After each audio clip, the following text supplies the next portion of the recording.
5 स्थान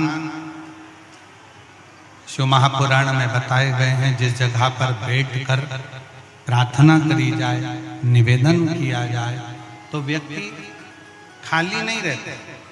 पहले नंबर का है शंकर भगवान का द्वार, जहां भगवान शंकर के गण निवास करते, जहां शिव गण रहते। कभी भी मंदिर के अंदर जब प्रवेश करो,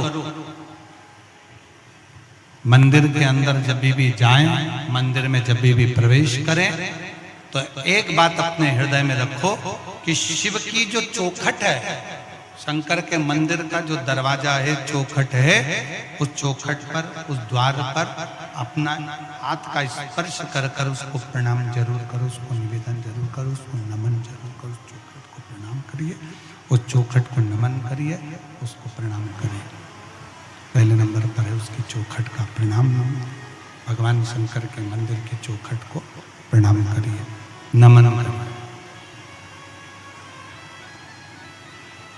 कहते हैं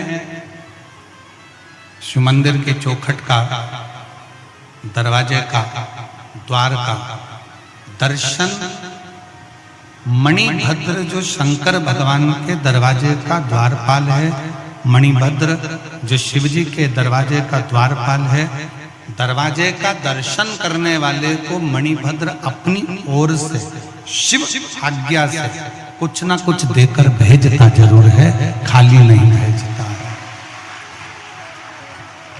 मणिभद्र।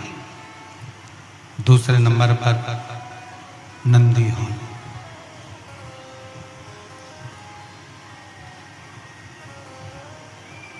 दूसरे नंबर पर है नंदी का हॉल, जहां नंदी विराजमान होता है। शिवजी के मंदिर में जहां नंदी रहता है, नंदी का जो हॉल होता है, जहां नंदी विराजमान है, नंदी बैठा हुआ है, नंदी जिस हॉल में है वो नंदी हॉल, वो नंदी। मंदिर में शंकर के जब भी जाए, शिव के मंदिर में जब भी पहुंचे तो जहां नंदी विराजमान, उस नंदी हॉल में, नंदी के नजदीक में 2 क्षण बैठो।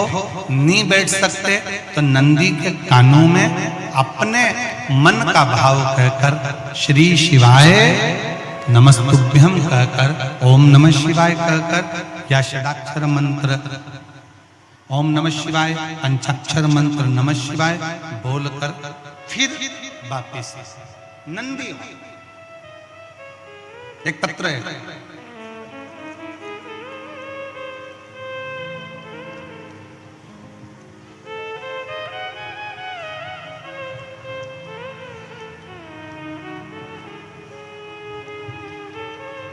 मैं खिलेश्वरी साहू, पति मनोज कुमार साहू, ग्राम नवागांव।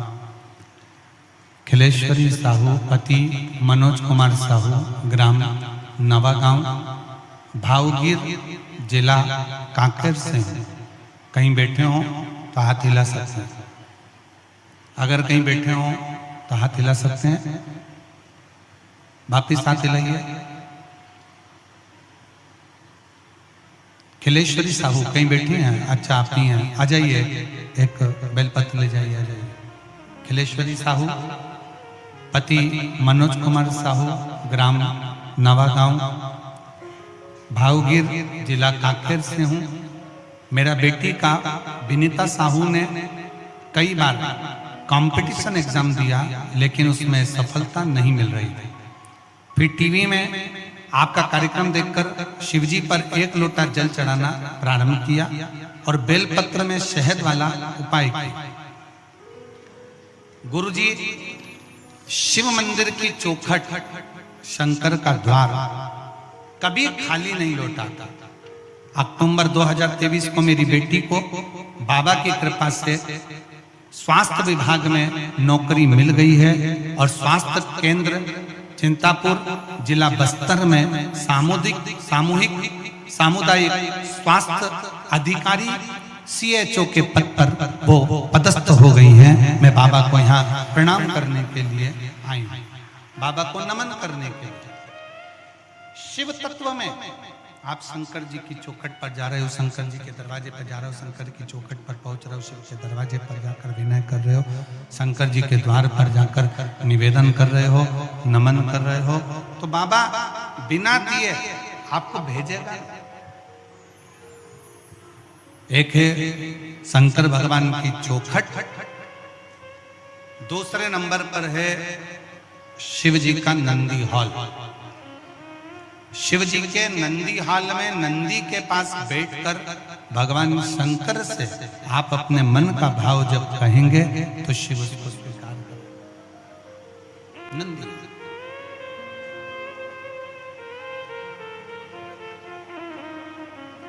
तीसरे नंबर पर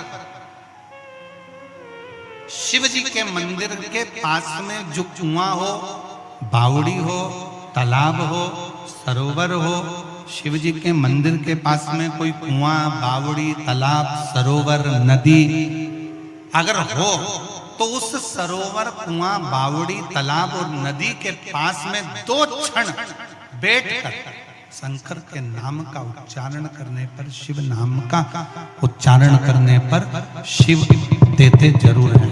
शंकर देने में पीछे हटते नहीं हैं, शिव देते जरूर हैं। शिव नाम का उच्चारण करने पर शिव देते थे। चौथे नंबर का शिव मंदिर में लगे हुए वृक्ष, पीपल, बड़, आंवला, शमी, बेल, ये शंकर के मंदिर के वो वृक्ष हैं। शिव मंदिर के, शिवालय के नजदीक में जो वृक्ष लगा होता है, उस वृक्ष के पास में, उस वृक्ष के नीचे 2 मिनट 5 मिनट बैठकर शंकर के नाम का उच्चारण करने पर, शिव नाम का स्मरण करने पर शिव देते जरूर है। ये चौथा स्थान, ये चतुर्थ स्थान, चौथा स्थान।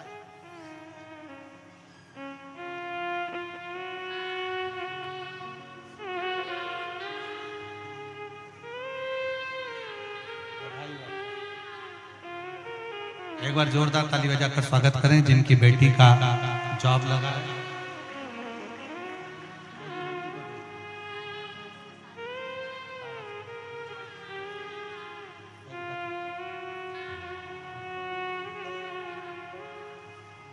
शिव देता जाता। 4 स्थान सब लोग बोलेंगे। पहला स्थान कौन सा बताया था? शिव जी की, जम के बोलो जरा, चौखट, दरवाजा। दूसरा स्थान नंदी के नजदीक में, नंदी हॉल में, नंदी के पास में। तीसरा स्थान शिवालय के पास में जो कुआं हो, बावड़ी हो, तालाब हो, सरोवर हो, नदी हो, कुंड हो, वहां 2 मिनट 5 मिनट बैठकर बाबा से अपने मन का भाव जरूर कहना चाहिए। चौथा स्थान जम के बोलो जरा, शिवालय में, शंकर के नजदीक में, शंकर के मंदिर के पास में जो वृक्ष हो, बड़ का, पीपल का, आंवले का, शमी का या बेलपत्र का जो वृक्ष हो, उसके नजदीक में, उसके नीचे, उसके पास में बैठकर जो बोला जाता है शिव उसको स्वीकार करता है और देता जरूर है। और 5वें नंबर का शिव पुराण कहती है, शंकर जी के मंदिर में उत्तर की ओर मुख कर, उत्तर मतलब शंकर जी का जो शिवलिंग है ये जलाधारी है और ये पानी बहने का स्थान है। शिव जी के मंदिर का जो पानी बहने का स्थान होता है वो उत्तर का होता है। तो आप जब दक्षिण में बैठेंगे और उत्तर की ओर देखेंगे या उत्तर की ओर से दक्षिण में बैठकर शंकर का स्मरण, पूजन, दर्शन उत्तर की ओर मुख कर करते हैं या उत्तर की ओर बैठकर भगवान शिवालय में, शंकर के मंदिर में जो मांगते हो शंकर वो देता जरूर है। ये 5 स्थान बताए के दिन प्रदोष काल में जलाया गया दीप, प्रज्वलित करा गया दीप 5 स्थान पर फल देता है। कितने स्थान पर फल देता है? 5 स्थान पर। आप में से कितने लोग हैं जो प्रदोष के दिन दीप लगाने मंदिर जाते हैं या शंकर जी के मंदिर पहुंचते हैं? बहुत बहुत प्रणाम आपको, साधुता जानना चाहिए। अपना प्रदोष के दिन प्रदोष काल में लगाया गया दीपक 5 स्थान पर फल देता है। पहला स्थान, अगर हमको या हमारे परिवार में किसी को काल सर्प दोष है तो हमारा प्रदोष का लगाया गया दीपक कहीं पूजन मत कराओ, वो दीप जलाने से ही काल सर्प दोष समाप्त होता चले जाता है। दूसरा स्थान, पितृदोष। अगर किसी ने कह दिया कि तेरे घर में पितृदोष है, तेरे घर में, कई लोग बता देते हैं कि तुम्हारे घर में कई माताएं पूछती हैं, मेरे घर में बेटा नहीं, मेरे घर में 3 बेटी हो गई, 4 बेटी हो गई, 5 बेटी हो गई, बेटा नहीं है, बेटा नहीं, तो किसी ने कह दिया पितृदोष है।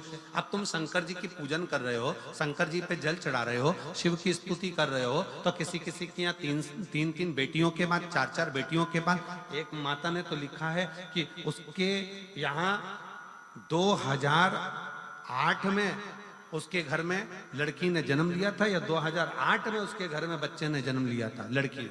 उसके बाद फिर लड़की ने जन्म लिया और उसके बाद उसके घर में कोई पुत्र का योग नहीं बना। तब उसने प्रदोष के समय पर शाम को दिया लगाना प्रारंभ करा और 2008 में बच्ची जन्मी थी और अब 2024 में उसके घर में लड़के ने जन्म लिया।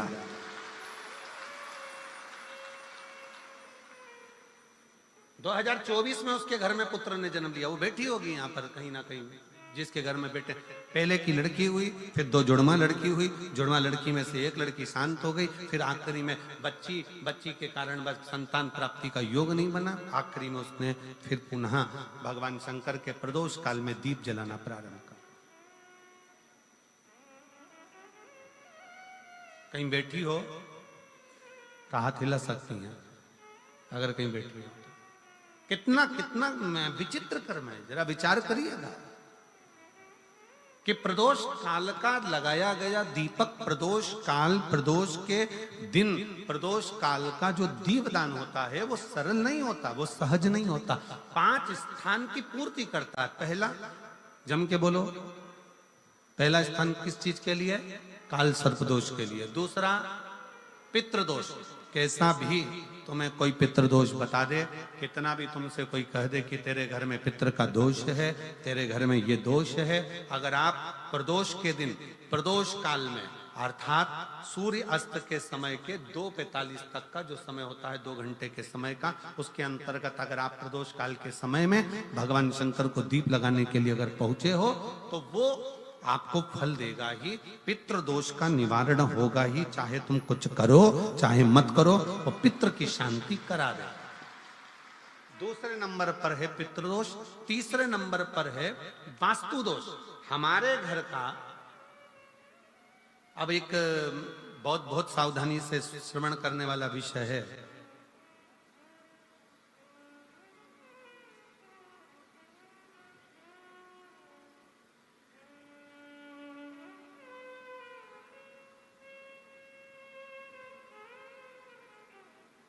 यदि वंश की वृद्धि नहीं है, 30 वर्ष शादी के हो गए, 40 वर्ष शादी के हो गए और औलाद है ही नहीं, डॉक्टर ने भी हाथ नीचे कर दिए,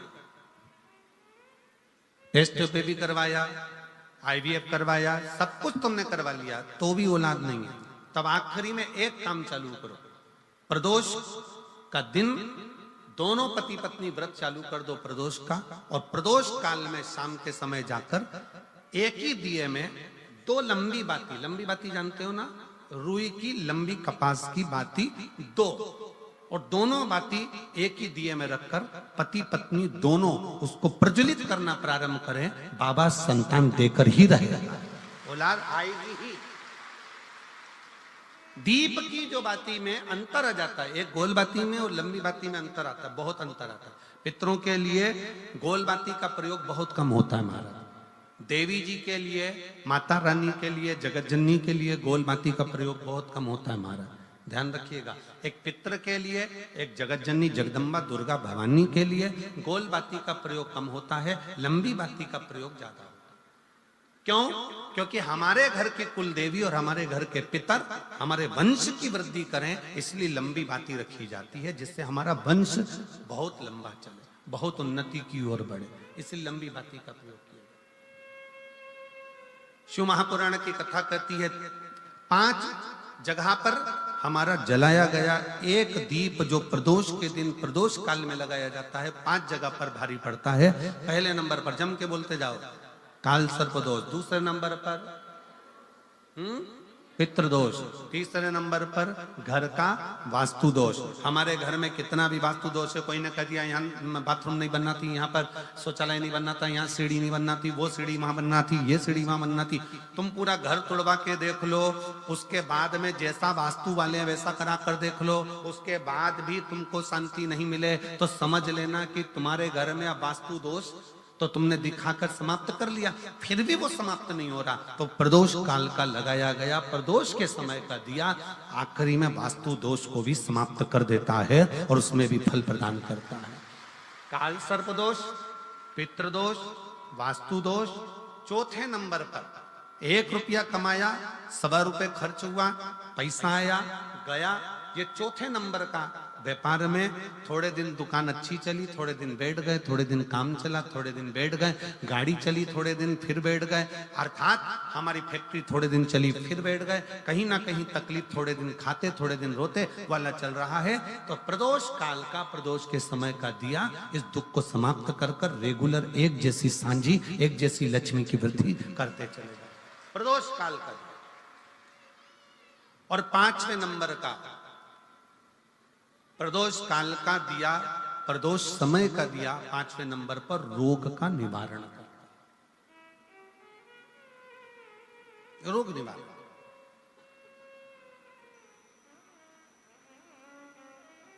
ये 5 स्थान जो बताए गए हैं प्रदोष काल के दिन, प्रदोष के दिन दीप प्रज्वलन। एक बार हमने कथा में कहा था, आप लोगों के स्मरण में है कि नहीं है हमको नहीं मालूम, पर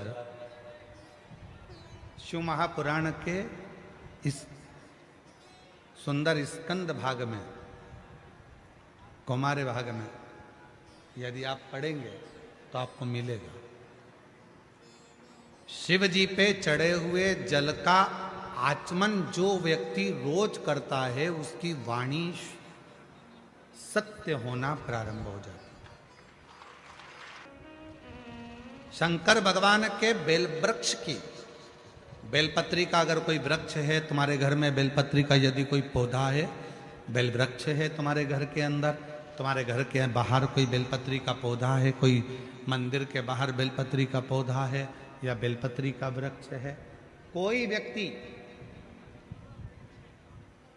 यदि दुनिया के लोगों ने कह दिया कि तुम्हारी प्रॉपर्टी का ये केस चल रहा है, जमीन का ये केस चल रहा है और ये निपट नहीं रहा, तुम्हारे प्लाट पर, तुम्हारी जमीन पर, तुम्हारी दौलत पर, किसी चीज पर किसी ने अपना हक जता दिया, कोई केस चल रहा है, कानूनी कार्रवाई चल रही है, अगर वो व्यक्ति प्रतिदिन बेलपत्री के वृक्ष के नीचे जाकर एक लोटे में थोड़ा सा जल लेकर 3 बार उस जल को थोड़ा थोड़ा कर कर छोड़े और उसी बेलपत्री के नीचे की मिट्टी को अपने मस्तक पर चंदन की तरह लगाना प्रारंभ करे, 1.5 से 2 महीना कर कर देख ले, उसका केस धीरे धीरे सुलझना प्रारंभ होता है, उसे विजय प्राप्त होना।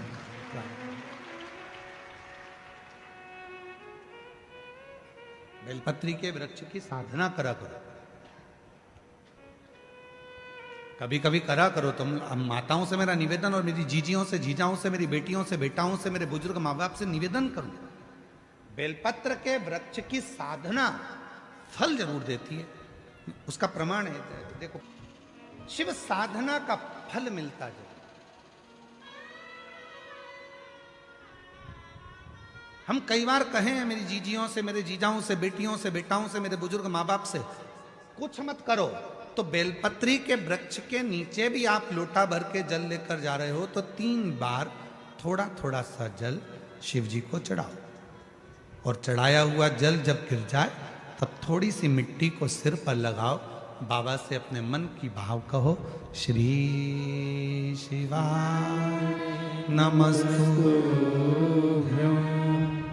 श्री शिवाय नमस्तुभ्यं, श्री शिवाय नमस्तुभ्यं, श्री शिवाय नमस्तुभ्यं। बाबा को अपने मन का भाव कहो। दुनिया में किसी की सामर्थ्यता नहीं है कि तुमको नीचे दबा दे। जिसके मस्तक पर बेलपत्री की लकड़ी का चंदन शिव को लेपित कर कर यदि मस्तक पर लगता है, कोई बेलपत्री का वृक्ष यदि सूख जाता है, उसकी जो लकड़ी होती है उसका चंदन भी हम शिव को लगाकर अपने मस्तक पर लगाते हैं, या बेलपत्री के वृक्ष के नीचे की मिट्टी को भी यदि हम त्रिपुंड बनाकर सिर पर चढ़ाते हैं, तो दुनिया में किसी की सामर्थ्यता नहीं है कि तुमको हरा दे, तुमको विजय प्राप्त होती है, विजय मिलता है।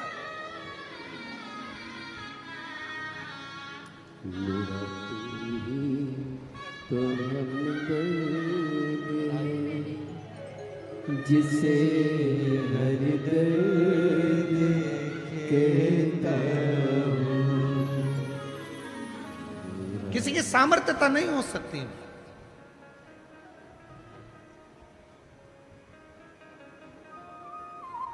और इतना मालूम होने के बाद भी अगर लोग भटक रहे हैं, कोई कह दे वहां चले जाओ, वहां से ये काम हो जाएगा, कोई कह दिया वहां चले जाओ, वहां से कोई ये काम हो जाएगा। आडंबर में मत फंसो, ढोंग प्रपंच में मत फंसो। दुनिया में किसी की हिम्मत नहीं है, किसी की सामर्थ्यता नहीं है कि तुम्हारे दुख को काट दे। तुम्हारा दुख तुम खुद काटोगे, कोई नहीं काट सकता।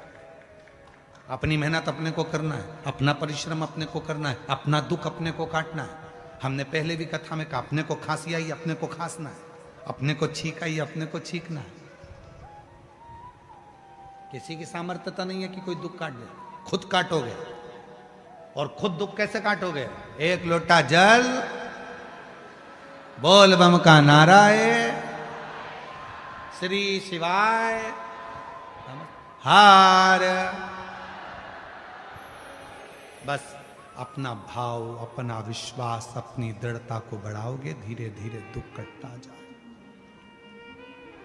कटे। वाणी सिद्ध हो जाती है।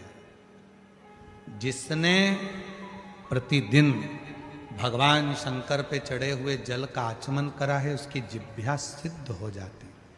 जिसने रोज शिव पे चढ़ी हुई बेलपत्री का एक छोटे से छोटा अंश भी प्रतिदिन अपनी जिह्वा पर लिया है, खाया है, उसकी जिह्वा सिद्ध हो जाती।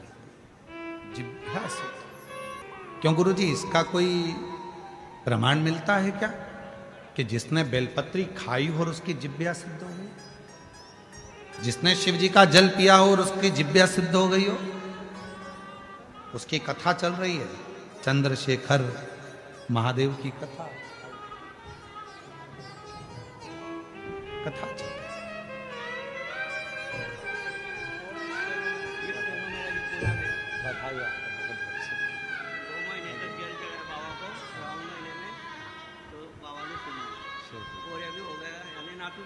हम बधाई। बाबा जी कह रहे हैं, मेरे बेटे का जॉब सरकारी नहीं लग रहा था, पुणे की कोर्ट में स्टेनोग्राफर के पद पर नियुक्त हो गया। बाबा ने जेब भी भर दी और मेरी बहू की गोद खाली थी, वो गोद भी भर दी। बाबा ने शिव पर चढ़े हुए जल पीने से जिह्वा सिद्ध हो जाती। हमें सिद्ध करने का कोई मंत्र नहीं आता, हमें कोई साधना नहीं आती, हमें कोई व्रत नहीं आता, हमें कोई तप नहीं आता। लोग कहते हैं इस मंत्र को सिद्ध कर लो, लोग कहते हैं रुद्राक्ष को सिद्ध कर लो, लोग कहते हैं इसको सिद्ध कर लो, लोग कहते हैं उसको सिद्ध कर लो। हम कहते हैं कुछ मत करो, शिव जी पे चढ़े हुए जल को पीना प्रारंभ करो। रोज शंकर जी पे चढ़े हुए थोड़ा सा जल आचमन करना प्रारंभ कर दो। प्रतिदिन एक दिन भी खाली नहीं जाना चाहिए। एक ना एक दिन तुम्हारी जिह्वा सिद्ध हो जाएगी। तुम जिससे जो कहोगे वो अपने आप काम होना प्रारंभ हो जाएगा। जिह्वा से मेरा तू ही तो हमदर्द है, जिसे हर दर्द कहता है। मेरा तू ही तो हमदर्द है, जिसे हर दर्द कहता हूँ। जिह्वा सिद्ध हो। रोज प्रतिदिन का नियम करो कि मुझे बेलपत्र अपने मुख में एक अंश मतलब जरा सा, जरूरी नहीं कि पूरा पत्ता खाओगे। हम तो कहते हैं कि बिल्कुल एक छोटी सी बिंदी होती है ना, उस बिंदी के बराबर भी जरा सी बेलपत्र भी अगर शंकर की चढ़ी हुई तुम्हारे मुख में जा रही है, समझ लेना तुम्हारी जिह्वा एक दिन इतनी सिद्ध हो जाएगी कि तुम किसी को कुछ कहोगे और वो बात पक्की हो जाएगी, उसकी सिद्धता। शंभु शंभु शंभु, वो सिद्ध होती है।